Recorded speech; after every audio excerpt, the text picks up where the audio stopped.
I'm with Diane Nelson from Bridges to Jerusalem. Now, Diane, Israel witnessed a terrible terror attack on the 7th of October, and you're in the US. How did you get to hear about it? The news. I check the Israel news daily, and so I saw it on the news. Were you shocked and surprised at what happened? Yes, it was surreal. And it was sort of like when 9/11 was first on the news. You just look at it and it takes a little time for it to sink in that this is really happening. Israel has since went into Gaza. Have anti-Semitic incidents risen in the US? Oh, yes. Many under the guise of pro-Palestinian marches and movements. But also, I think what's happening, it seems like it's what's happening in the whole world, is this anti-Semitism that was undercover or contained is now being released. Almost like the gates of hell have opened. It's the deeds of darkness are being exposed. They're being brought to the light by this terrible war and things that are going on in Israel and the Middle East. I think this was there, but now it's being released.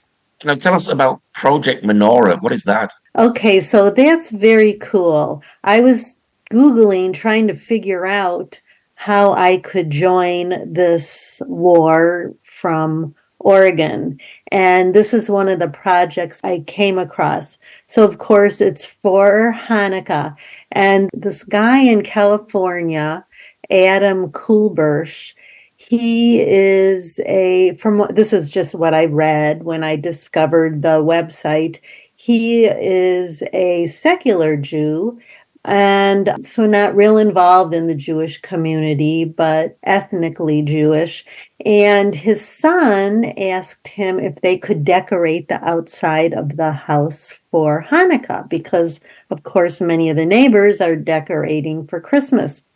And Adam found himself in a difficult position because of the current rise in anti-Semitism. Less than 2% of Americans are Jewish, so he was afraid that his house would be one of the few houses with Hanukkah decorations, and that would make them a target.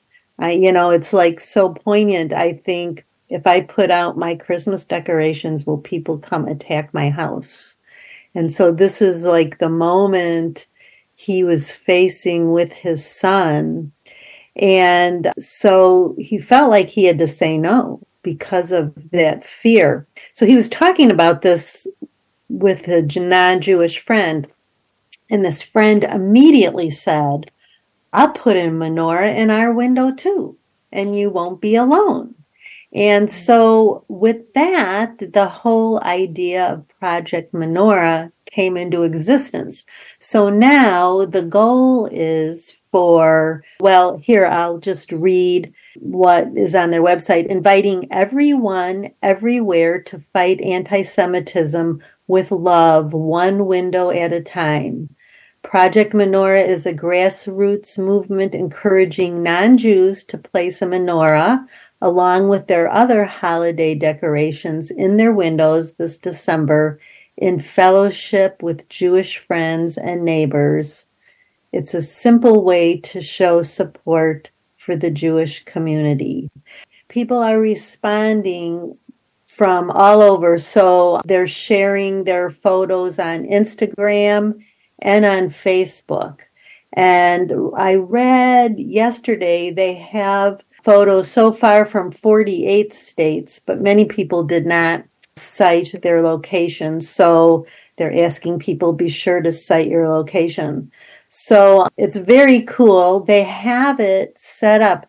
It's not too late for people who are listening to this to join Project Manora. So all they need to do is buy or borrow a menorah, or if they go to the website, projectmanora.com, they have a printable menorah that you can put in your window.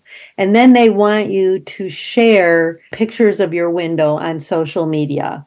And so you can get all this information on their website or on Instagram at Project Manora, and they're on Facebook too. And the thing I love about it is they're saying, leave your Hanukkah decorations up until you take all your Christmas down too. So I like that because I always hated to take my Hanukkah stuff down early. So it's a very cool, simple project that everyone can do. Wow. Well, so Christians can get involved with this as well, can't they? Oh, yes, everybody. And are And people from outside of America getting involved with this as well? I don't see why not, because the vision he states is inviting everyone everywhere.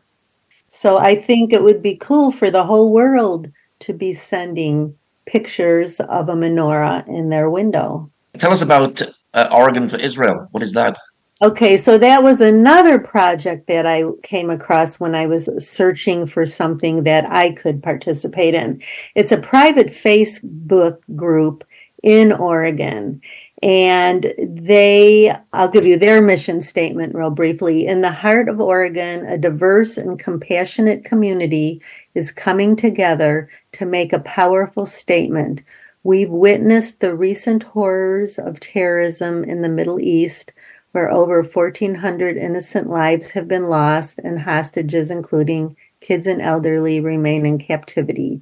Our hearts ache for the victims and their families, and we are resolved to take action. We stand together, regardless of our backgrounds, to call for the freedom of the hostages. So they are doing many things. They have, of course, they share all the events that are going on. So it's nice to have a clearinghouse if you want to participate in events. For example, when the big Washington, D.C. march was happening, they were organizing rides to the airport for people who wanted to go and didn't have cars, or, who's going, let's meet up. There was a very cool pro-Israel rally in Washington outside of Seattle. It was at a church, a big church there, a Christian church, and they were hosting an amazing, one of my favorite, I guess I'll call him a hero, Mossab Hassan Yosef. Son And of Hamas. yes, son of Hamas. Yeah. And so he was there speaking at this wonderful non-denominational church. And so the Oregon Jewish community came together and let's go. And so this was on their Facebook page. And then they also have many events, like weekly events, where they get together in different parts of the greater Portland area, mostly, where on Friday before Shabbat, they stand with posters of the hostages. No flags, nothing political, just a quiet time of holding up those hostages. So they've organized that. They have other little projects, like one of the administrators just provided dog tags. I bought one. It's right here in front of me for us to wear. And it says, "Bring them back now," in English and in Hebrew. And so it was a fundraiser, but also a way to help us to take a stand.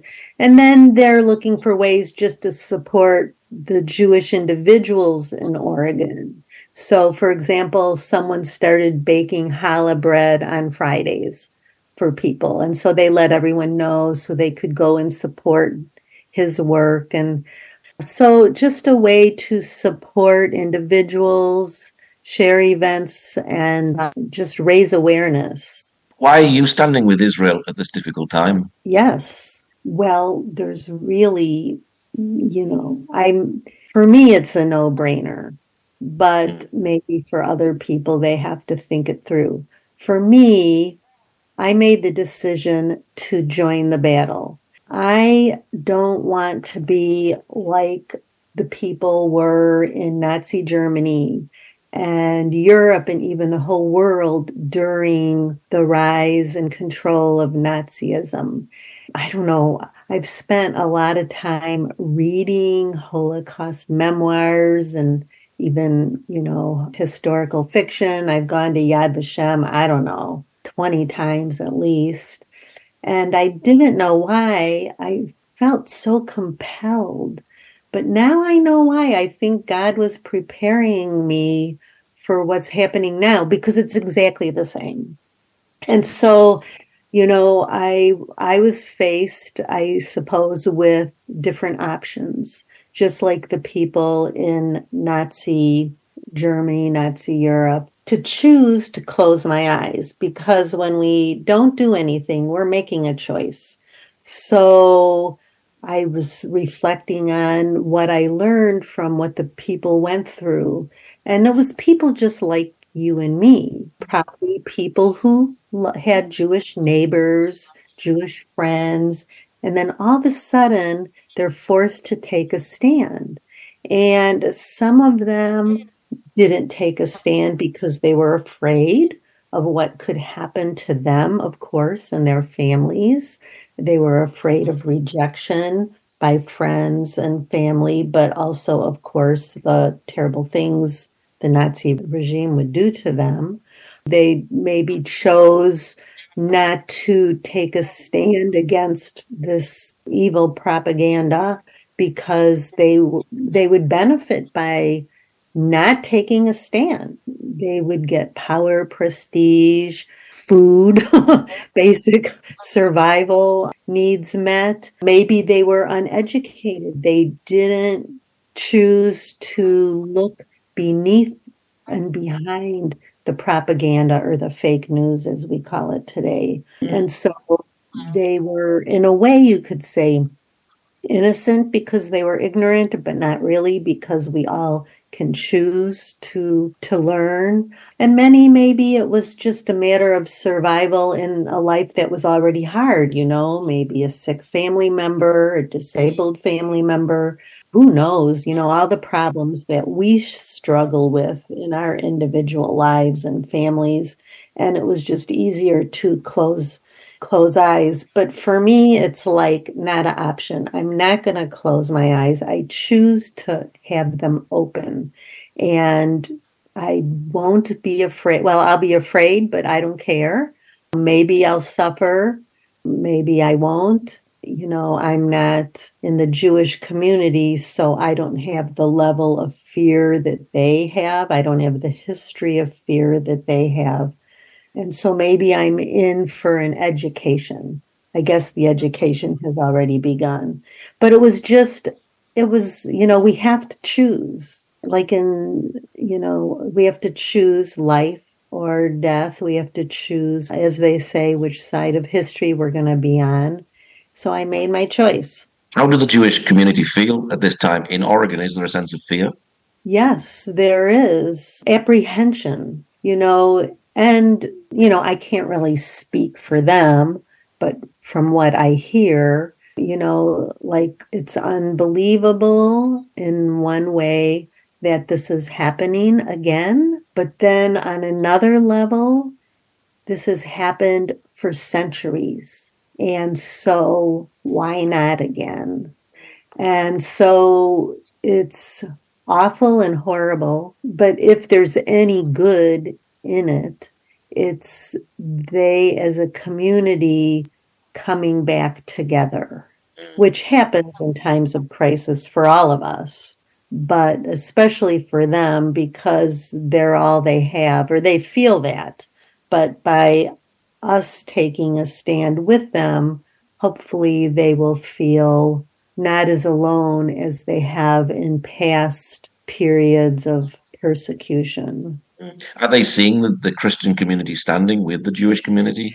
Yes, they are. And they're hearing about it in the news. And I think just the fact that this group from Oregon drove 5 hours to Seattle to go to this Christian church that was hosting a Palestinian speaker It shows that they, like, right there, they know they're not alone. Mm. They are hearing and seeing the love.